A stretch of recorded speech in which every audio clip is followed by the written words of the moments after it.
Joining us, MS Now senior White House reporter Vaughn Hilliard, chief Washington correspondent at Midas Touch Scott MacFarlane, and professor at the Hofstra University School of Law James Sample. Vaughn, first off, where is this 2024 assessment? It's 2026. And if you go back, where's the 2020 assessment? I mean, all of this is the question mark that this administration has been unable to answer, Katie. And that is the reality that this administration is living in, is that they have put in this administration anybody and everybody that they could to try to push the sort of data to prove all of this that they could. And they have struggled time again. And that's where you look at people like John Solomon, but also folks like Kurt Olson that came into the White House and have tried, and yet we're still waiting.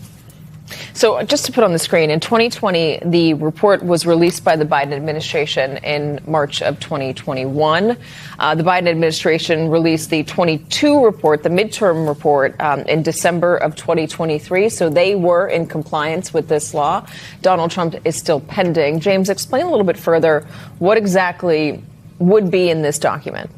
Well, first, it's important to recognize that Democrats have missed this deadline. Democratic administrations have missed this deadline. Republican administrations have missed this deadline. The deadline is a paper tiger. Let's start there, because Congress wrote this law, but they wrote it without an enforcement mechanism. The idea here, in terms of to answer your question in terms of what's in the data, is the idea is databases, all large databases have errors. So you need to create a matching process when you're putting one database up against another database and you're trying to come up with a match. There are going to be errors. And so you need the reason for these timing mechanisms is that when you're trying to match those up to determine who's eligible and who's on the voter rolls and who should be on the voter rolls and who should not, you need a lag time in order to correct the record, in order to say this error is explained because it's a middle name, it's an initial, it's a hyphenated name without a hyphen or with a hyphen, it's a maiden name, it's a date of birth that had one digit transposed, it's a typo, it's a software error. All of those things are everyday occurrences in databases of all sorts. So the reason that Congress wrote this law that creates a time lag is so that there is an opportunity, a window to correct it. The problem here is that we are not just outside the window, we are now outside the window and inside the next window, and we're dealing with a refusal as opposed to just a delay. Are you sure it's not just that they're trying to figure it out? I am reasonably sure that what we are talking about here is the difference between delay and defiance. Why would you say they'd be defiant? Because we are now, as you said, 75 days from the next election. So it's one thing to miss a deadline that is 60 days after the last election. We are 75 days before the next election, which also, by the way, from a legal standpoint, puts us well inside the 90-day period that is the period after which, once you are 90 days before a federal election, the government is prohibited by law from systemically removing voters from the rolls. So the purpose of this matching process that this law sets up has already passed. Does Congress come into this at all, Scott? They do. In fact, I've talked to 3 different members of congressional intelligence committees and their aides today.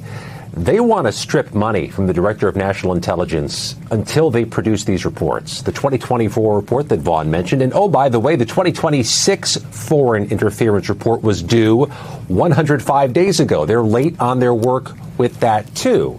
So Congress has got concerns. They also can see what's going on here. It feels like a sleight of hand, if it's even that subtle. Team Trump is putting into its big electoral grocery cart a whole bunch of things they can cash in or use to try to challenge the election after November. They sow seeds of doubt, and they don't release the papers that could alleviate the doubt. That really provides kindling, I think, Katie, for what comes in 76 days.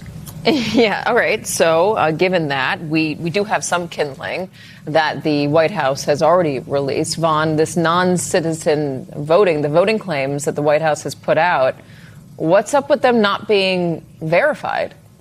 This is really the fact that the Department of Homeland Security is only able to potentially verify a small number of individuals who they claim to be non-citizens is an issue in all of this, because it comes down to the question, Katie, of what is this administration potentially going to do around the November elections? Is the president going to try to send federal agents with a search warrant to gain access to ballot and ballot machines and use supposed foreign interference as a justification? Or is he going to attempt to use the idea of non-citizen voting that he has yelled about for years now as a justification? And that is why this video I want everybody to look at here for a moment is so important, because it was just 1 month ago that the president went on primetime national television to say that there were 250,000 non-citizen voters that his DHS had found in 4 states, including in the state of Nevada. Fast forward, this video meeting was between Nevada Secretary of State election officials and the Department of Homeland Security. And you'll see some of the frustration of the state elections officials saying, you made this claim about us. Well, where's the evidence? Take a listen. The documents, the list that you had spoke of, are we able to get those either now or perhaps immediately following the call? We're not finished going through the voter roll for Nevada, so we wouldn't have a full and complete list. So what you're saying is the 15,000 number has not been vetted, basically. It's the number that you are starting with. It hasn't had a full manual review of each one. Do you have a rough timeline for when we might be able to receive that information? I mean, given the close proximity to not only election day itself, but to mail ballots. Now, Katie, this meeting was a week ago. Fast forward to just yesterday in an email. We obtained all of this through a public records request to the state of Nevada. You can see in an email where even now Department of Homeland Security officials are writing that, quote, we've manually reviewed some of the 15,903 and confirmed 185 are not U.S. citizens. We still have 14,000 plus that still need additional review.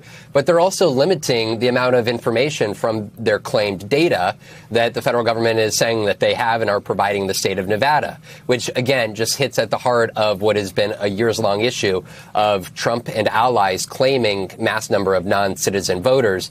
But then when it actually comes down to providing that information to the public or state elections officials who are actually trying to get to the bottom of it, the necessary data to prove it, they're not doing that. So let's talk a little bit more about the kindling and what happens, Scott, come election day. If there are contests that are close, or contests, say, where one candidate is leading early on and then another candidate overtakes them later on as more ballots are counted, say, in one distinct area that might lean one direction or another, and then one of the candidates demands a recount, do you believe we'll see more of those in the coming election, and if so, why? We know elections administrators and others who are in the world of trying to watchdog our elections are doing these tabletop exercises right now, Katie, preparing for the eventuality of foreign misinformation on social media the day of the election. You can bank on that being tried, and for these disputes that arise after, including during the counts, during the sometimes sluggish counts in some states. Local elections administrators are more prepared for this than many people think. They have exercised on this. They are prepared for this. They've seen this in past elections. They're more ready now than even they were in 2020. I think a lot of this foreign interference that's being attempted, that's being studied, even though the studies aren't being released, are things people are more on a war footing for now than they were 2 years ago, 4 years ago, and 6 years ago. All right, so James, war footing. You have a number of officials who are prepared for this. Can you prepare for whatever might come next? Whatever Donald Trump and his allies might try to do, either basing it on alleged voter fraud that they don't have the evidence for, or stopping a count, demanding a recount. Are they ready? I think they are. And I'm normally the pessimist on your panels. But, look at you. But I'm with Scott here. I think that the warning signs have been out there for long enough. We've already been through the ultimate dry run, right? I mean, we experienced 2020, we experienced January 6th of 2021, and everything in between those two time periods. And we have the same individual as president. And all of the warning signs, the bullhorn the megaphone has been used. Nothing at this point can catch election administration officials by surprise. That doesn't mean that they won't try, and it doesn't mean that it won't be difficult to keep up. There is always the challenge that courts and officials can't keep pace with the executive branch, right? Well, so tell me that. How many lawsuits could be filed? I mean, how much could happen all at once in order for courts not to keep up?